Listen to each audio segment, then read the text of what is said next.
Good evening sir. बोलिए स्नेहा जी। Sir, हमने आपके भाषण में संस्थापक सदस्य के बारे में सुना है। तो मेरा क्वेश्चन ये है कि संस्थापक सदस्य बनने के लिए किन विशेषताओं का होना जरूरी है और इससे क्या फायदा होगा? संस्थापक सदस्यों के बारे में जो आपने सुना है वो परिकल्पना जनसुराज की सोच से जुड़ा हुआ है कि बिहार में एक नए दल, एक नए विकल्प की जरूरत है। ऐसा मानने वाले लोगों की संख्या बहुत बड़ी है, जो ऐसा समझते हैं कि जो बिहार में व्यवस्था है इसको सुधारने के लिए एक नया दल होना चाहिए, नया विकल्प होना चाहिए। लेकिन उन लोगों को ये नहीं पता है कि आगे क्या करें, कैसे आगे बढ़ें, राजनीति में कैसे आए, कैसे हम उस व्यवस्था का हिस्सा हो सकते हैं।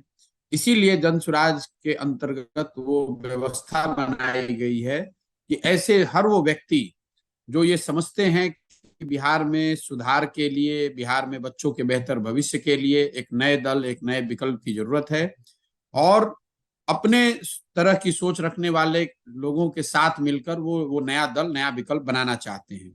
ऐसे लोगों को पदयात्रा के माध्यम से, पदयात्रा के दौरान या दूसरे अन्य तरीकों से भी जनसुराज से जोड़ने का प्रयास किया जाता है। वो इसलिए कि जब ये दल बने तो वो दल किसी व्यक्ति का या किसी परिवार का या किसी जाति विशेष का दल ना बन जाए, वो दल प्रशांत किशोर का ना बन जाए।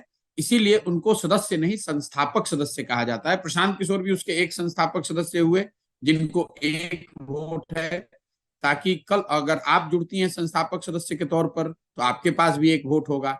ऐसे मान लीजिए कि 100 लोग मिलकर संस्थापक सदस्य होते हैं और इस दल को बनाते हैं, तो उन 100 लोग ही मिलकर ये तय करेंगे कि इस दल का नाम क्या होगा, इसकी प्राथमिकताएं क्या होंगी, इसका संविधान क्या होगा, इसमें पदाधिकारी कैसे बनाए जाएंगे, इसके टिकटों का बंटवारा कैसे होगा।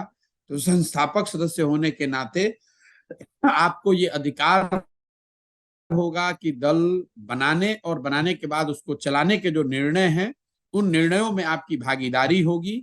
मत के जरिए आप अपना वो निर्णय में अपनी भागीदारी दे सकते हैं। ये जो सदस्य होते हैं दूसरे दलों में, उससे अलग ऐसे है कि दूसरे दलों में जो नीति निर्धारण करने वाले लोग होते हैं वो कुछ व्यक्ति होते हैं या कुछ एक परिवार, एक जाति विशेष के लोग होते हैं। उससे अलग हटकर ये बनाया जाए, इसलिए यहाँ पर संस्थापक सदस्यों को चिन्हित किया जा रहा है।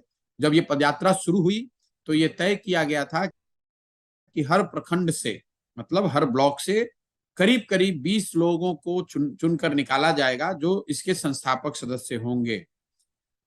तब का अनुमान ये था कि अगर हर प्रखंड से 20 लोगों को निकाला जाए तो पूरे बिहार से करीब 10,000 लोग ऐसे होंगे जो मिलकर इस दल की स्थापना करेंगे।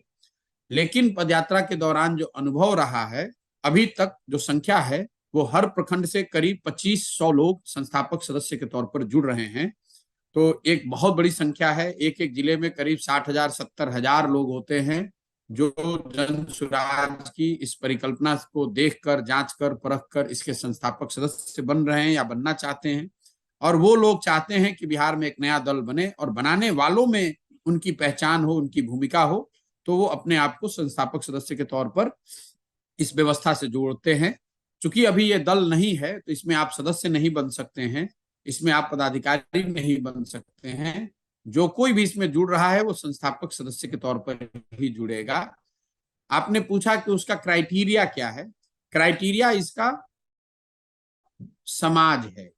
आपके बारे में जब आप संस्थापक सदस्य बनने का एप्लीकेशन देते हैं या संपर्क करके हम लोग को बताते हैं, तो आपके बारे में कुछ जरूरी बातें समाज के जरिए, सर्वे के जरिए पता की जाती हैं, ताकि प्रयास ये है कि कोई बहुत गलत आदमी इसका संस्थापक सदस्य न बन जाए।